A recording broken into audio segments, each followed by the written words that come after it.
Poucas batalhas geram uma reação tão visceral quanto a de Stalingrado, uma batalha marcada por combates brutais corpo a corpo, lutando em condições horríveis e com duas forças opostas, incapazes e sem vontade de desistir.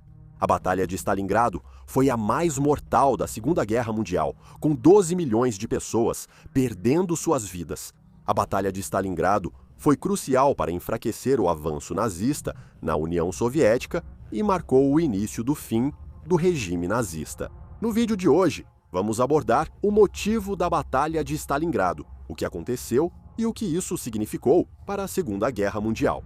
Talvez seja útil começar com o estado da União Soviética após a invasão nazista, na Operação Barbarossa, onde 3 milhões de homens da Alemanha, Itália, Romênia e Hungria foram enviados para a União Soviética. O objetivo da Operação Barbarossa era tirar a União Soviética da guerra para obter matérias-primas vitais para o esforço de guerra, como o petróleo, e conquistar espaço vital para os desejos de Adolf Hitler de um enorme império alemão, ao mesmo tempo em que eliminava as áreas daqueles considerados indesejáveis. Apesar dos sucessos iniciais nazistas, faltou a vitória decisiva necessária. Fracassos na Batalha de Moscou levaram Adolf Hitler a assumir o controle pessoal das Forças Armadas, uma decisão que teria ramificações nos anos seguintes. Em junho de 1942, os nazistas controlavam grande parte da União Soviética. Eles tiveram sucessos no norte da África sob o comando de Rommel e conseguiram evitar que a guerra se abrisse em duas frentes. O objetivo era capturar os campos de petróleo do Cáucaso para abastecer o esforço de guerra, reabastecer os estoques alemães em queda e privar os soviéticos de petróleo. Mas Hitler, achando que os soviéticos já estavam quase destruídos, dividiu o grupo de exércitos sul. Uma parte atacaria os campos de petróleo e a outra capturaria Stalingrado, com a ordem de que todos os homens na cidade fossem mortos e as mulheres e crianças deportadas. No dia 23 de agosto, as forças alemãs haviam alcançado os arredores de Stalingrado, notavelmente o condecorado 6º Exército Alemão, sob o comando de Friedrich Paulus, e o 4º Exército Panzer.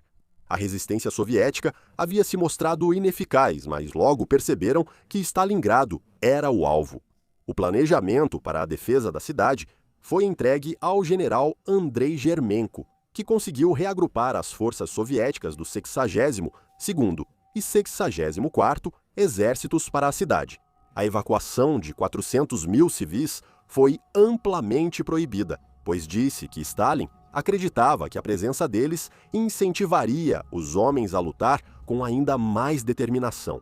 Esses civis foram recrutados para preparar a defesa de sua cidade, cavando trincheiras e construindo os bunkers defensivos. Além disso, a Ordem 227 de Stalin decretou nenhum passo atrás. Antes, a estratégia soviética era recuar cada vez mais para dentro da Rússia para ganhar tempo. Assim, o Exército Vermelho poderia se preparar melhor.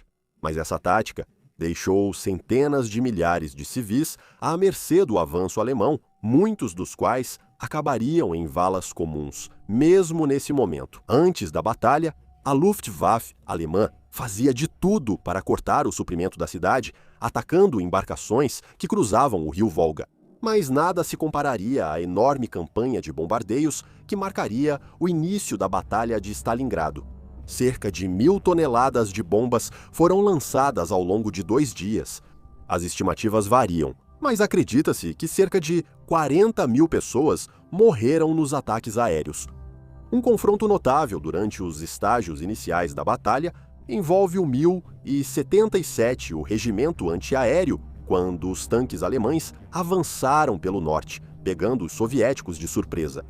O 1077º Regimento, formado só por mulheres, abaixou seus canhões antiaéreos e por um tempo conteve os tanques da 16ª Divisão Panzer. Como você pode imaginar, os alemães ficaram chocados ao descobrir que era um grupo de adolescentes que havia se voluntariado pouco depois de sair da escola. Milícias de trabalhadores foram criadas para lutar, mesmo mal equipadas e frequentemente sem fuzis. No fim de agosto, os avanços alemães ao norte e sul chegaram ao rio Volga. Qualquer tentativa dos soviéticos de contra-atacar era repelida, em grande parte porque a Luftwaffe tinha total controle dos céus, destruindo tanques e artilharia soviéticos impunemente.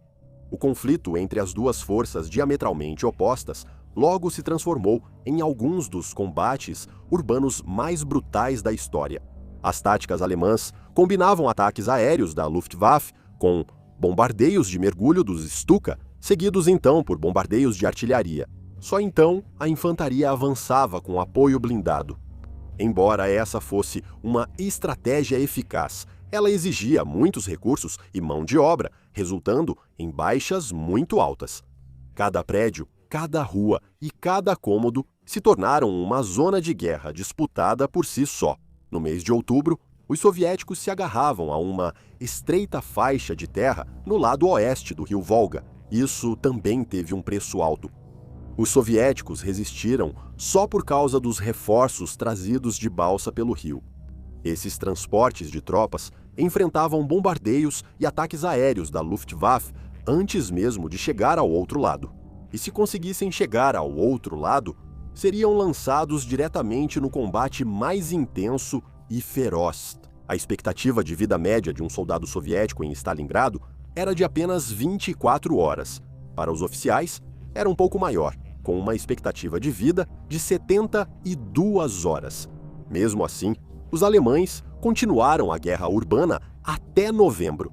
Frequentemente, isso envolvia uma pequena escaramuça, que se transformava em um combate sangrento, exaustivo e prolongado, que produzia poucos resultados ou ganhos, mas muitos soldados mortos e feridos.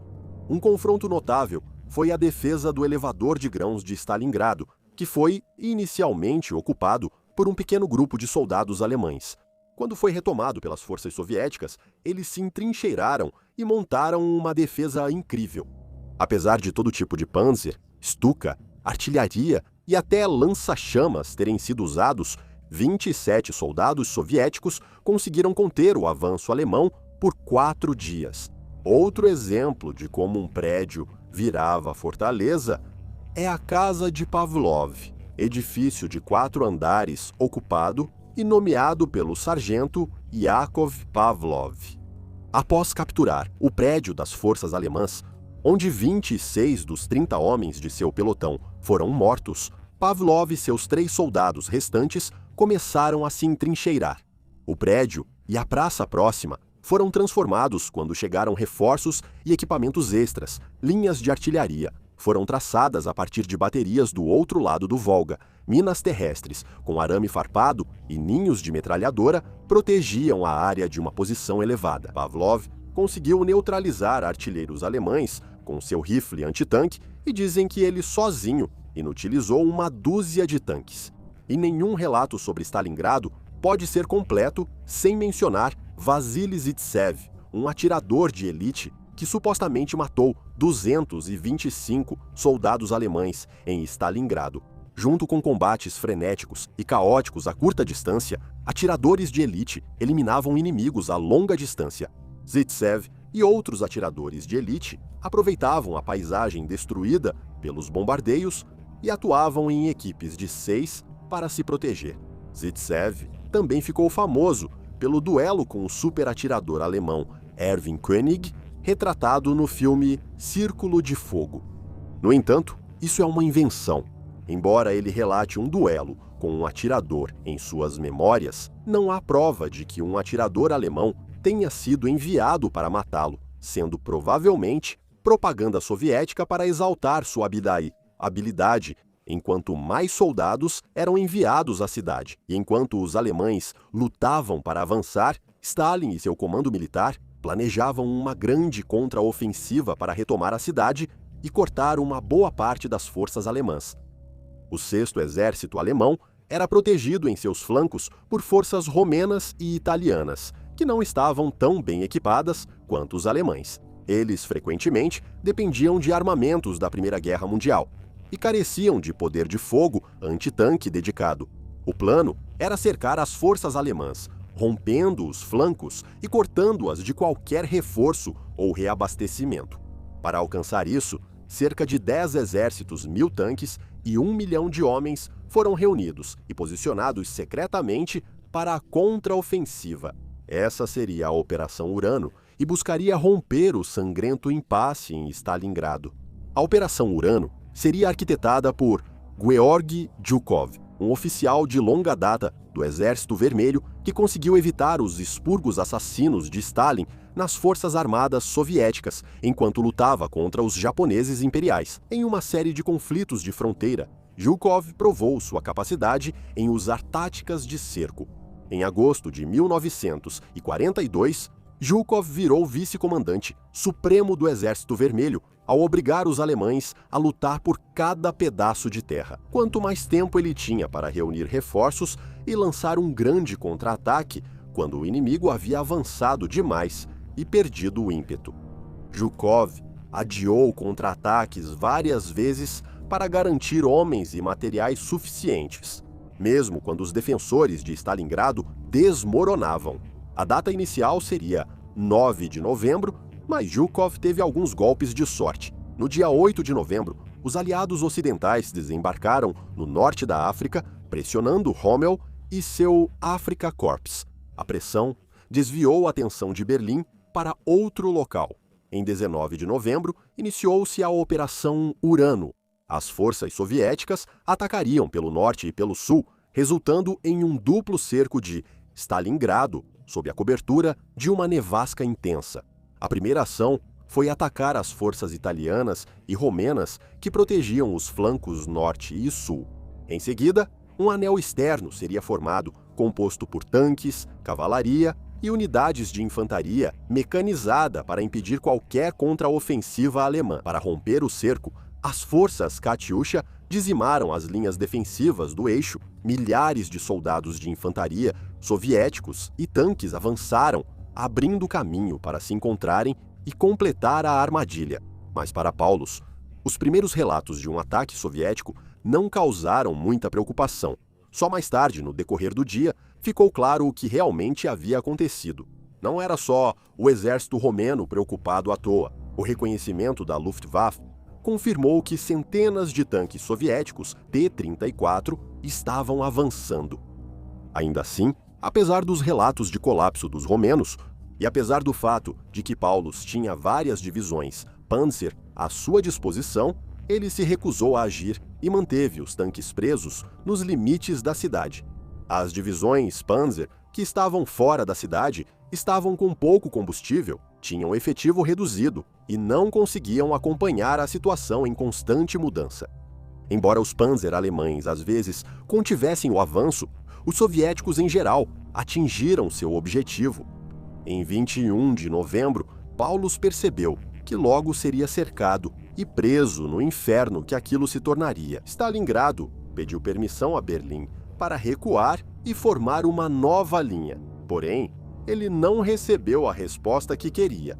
A primeira mensagem de Hitler dizia: o comandante-chefe seguirá com seu Estado-Maior para Stalingrado. O 6º Exército formará uma posição defensiva em todas as direções e aguardará novas ordens. Uma segunda mensagem seguiu afirmando: as unidades do 6º Exército que permanecerem entre o Don e o Volga passarão a ser designadas como Fortaleza Stalingrado. Isso significava que Paulus deveria manter sua posição e deu a Zhukov uma trégua. Ele não precisava temer uma fuga do 6º Exército e podia focar em reforçar o cerco. No entanto, essa não seria a última vez que a interferência de Hitler causaria estragos nas forças alemãs. O general Ferdinand Heim, percebendo que a situação estava perdida, reuniu os remanescentes do 40 e 8º Grupo Panzer para conter o avanço soviético, sabendo muito bem que esse ataque poderia ser o último deles. No entanto, eles conseguiram deter o avanço soviético e forçaram os inimigos a se reagrupar. Pouco depois, Heim ordenou uma retirada, mas Hitler ordenou que Heim retornasse a Berlim, onde foi destituído de seu posto e preso por sua retirada covarde. Apesar do fato de que suas ações evitaram a perda desnecessária de homens e material. No dia 23 de novembro, os soviéticos praticamente completaram o cerco. com o 6º Exército Alemão isolado do restante das forças nazistas. O efeito foi catastrófico para as forças invasoras. Aproximadamente 300 mil soldados do eixo estavam cercados por tropas, tanques e artilharia soviéticos. Grande parte dos suprimentos do eixo havia sido abandonada. O mesmo ocorreu com o 6º Exército Alemão, o 4º Corpo Panzer e divisões romenas e croatas. Os atacantes agora estavam totalmente na defensiva e começaram a construir as linhas defensivas que conseguiam. Mas agora, talvez, o maior trunfo da Rússia já estivesse em ação. O 6º Exército teve que lidar com a falta de combustível e comida durante um inverno horrível. Como Hitler havia ordenado que Paulus resistisse, surgiu a questão de como ele poderia continuar lutando sem nenhum suprimento. De volta a Berlim, o orgulhoso chefe do Estado-Maior da Luftwaffe, Hans Jesenik, prometeu que poderiam entregar as 700 toneladas de suprimentos necessárias por dia. Os alemães mantiveram o controle do aeroporto de Potomac, em Stalingrado, ainda fora do alcance da artilharia soviética. Os suprimentos foram desembarcados em 23 de novembro. No entanto, todo esse processo acabaria fracassando. Por mais de 72 dias, a ponte aérea entregou cerca de 8 mil toneladas de suprimentos, em média 115 toneladas diárias. Entretanto, nem tudo o que foi entregue era útil. Obviamente, comida, munição e remédios eram prioridade máxima, mas em alguns casos, suprimentos inúteis foram entregues, como 4 toneladas de pimenta do reino e milhares de panfletos motivacionais. Muitos dos aviões de suprimentos também foram perdidos, abatidos por uma força aérea soviética revigorada ou vítimas de condições de voo terríveis. Cerca de 500 aviões foram perdidos entre novembro de 1942 e janeiro de 1943. Mesmo assim, as forças nazistas acreditavam que um avanço era possível. A Operação Tempestade de Inverno foi lançada em 12 de dezembro com o objetivo de romper o cerco soviético, mesmo que apenas temporariamente. Para permitir o resgate do 6º Exército, o marechal de campo Erich von Manstein comandou o esforço de alívio e, nos primeiros dias, conseguiu avanços. Porém, Hitler mais uma vez proibiu Paulus de atacar para alcançar as tropas alemãs que tentavam resgatá-los. Mesmo assim, eles também não tinham capacidade de criar ataques significativos. Nesse momento, os soldados do 6º Exército estavam em seus últimos suspiros. Os mortos cobriam o chão congelado, despidos de suas roupas e de qualquer coisa útil que pudessem ter carregado. As ordens eram para atirar apenas se fosse um tiro certeiro, pois nem mesmo uma única bala podia ser desperdiçada. Cerca de 25 mil soldados feridos foram evacuados de helicóptero, mas milhares ainda permaneciam quase sem assistência médica. Os médicos alemães tinham que decidir quais soldados tinham mais chances de sobreviver e de voltar à luta. Muitos improváveis de sobreviver não recebiam tratamento. Somente no dia de Natal, cerca de 1.300 soldados do eixo morreram devido ao frio e sucumbindo aos seus ferimentos. A comida era incrivelmente escassa, sendo carne de cavalo uma das únicas principais fontes de alimento. No dia seguinte ao Natal, Paulus ordenou mais um corte nas rações. Era permitido um prato de sopa rala e 100 gramas de pão por dia. O que restava do 6º Exército era um grupo de homens abatidos e quebrados, emagrecidos e tomados por doenças que já começavam a se amotinar e se render sem permissão. O martelo cairia sobre as forças do eixo em janeiro de 1943, mas antes, em 10 de janeiro, os soviéticos ofereceram a Paulus a chance de se render, prometendo comida e tratamento justo. Quando Paulus entrou em contato com Hitler, pedindo permissão, foi recusado e, em vez disso, recebeu ordens para lutar até o último homem e a última bala. A Operação Koutsu foi lançada pelos soviéticos para finalmente esmagar o que restava dentro da cidade. A operação iniciou com um intenso bombardeio de artilharia, focando o campo de aviação de Potomac para cortar as pontes aéreas. Isso foi registrado em 16 de janeiro. Os soviéticos avançaram e tomaram o último campo de aviação alemão em 22 de janeiro. Assim, só era possível reabastecer com lançamentos de paraquedas dos aviões da Luftwaffe. No mesmo dia, Paulus fez um último apelo ao alto comando, afirmando que as tropas estavam sem munição e comida. O comando efetivo já não é mais possível. Há 18 mil feridos sem qualquer suprimento, curativos ou medicamentos. Defesa adicional, colapso sem sentido, inevitável. O exército solicita permissão para se render a fim de salvar a vida dos soldados restantes. E mesmo assim, as ordens permaneciam para manter as forças do eixo dentro da cidade. Esperava-se que morressem até o último homem e que não se rendessem. No dia 31 de janeiro, Hitler promoveu Paulus a marechal de campo, sabendo muito bem que nenhum marechal de campo alemão havia se rendido naquele mesmo dia. Paulus se rendeu quando seu quartel-general foi invadido pelas forças soviéticas, mas ainda assim se recusou a dar a ordem de rendição para suas tropas restantes. Apesar disso, muitos se renderam, mas alguns se esconderam nos esgotos e lutaram com armas e comida até março de 1943. Alguns tiraram a própria vida em vez de serem capturados, com um exemplo notável registrado por Johann Schintz, que incluiu cerca de 200 soldados caminhando sobre as águas congeladas do rio Volga e se explodindo com granadas de mão. Dos 350 mil soldados que entraram em Stalingrado, só 91 mil sobreviveram para se render aos soviéticos. Dos 91 mil homens que se renderam, apenas 5 mil sobreviveram para retornar à Alemanha. Nos anos 1950, Stalingrado já era reconhecida como o grande ponto de virada da guerra e o início do fim do nazismo. O ímpeto ganho pelos soviéticos foi então usado para lançar a Operação Saturno e retomar o Cáucaso. O exército alemão havia perdido centenas de milhares de homens experientes e milhares de equipamentos militares. Desde então, a guerra no leste estava perdida. Os soviéticos ganharam um enorme impulso moral, provando que a máquina de guerra nazista podia ser derrotada, mesmo a um custo tão alto. Para os alemães em casa, foi a primeira grande derrota de que tiveram conhecimento, destruindo o mito de Adolf Hitler como um líder infalível. Quanto às baixas, os alemães contabilizaram cerca de 400 mil mortos, enquanto italianos, húngaros e romenos perderam cerca de 300 mil entre eles.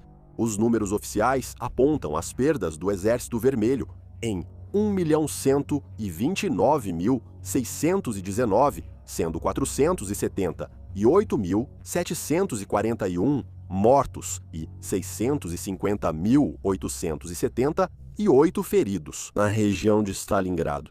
Acredita-se que as baixas dentro da própria cidade tenham sido em torno de 750 mil, embora o número exato não seja conhecido.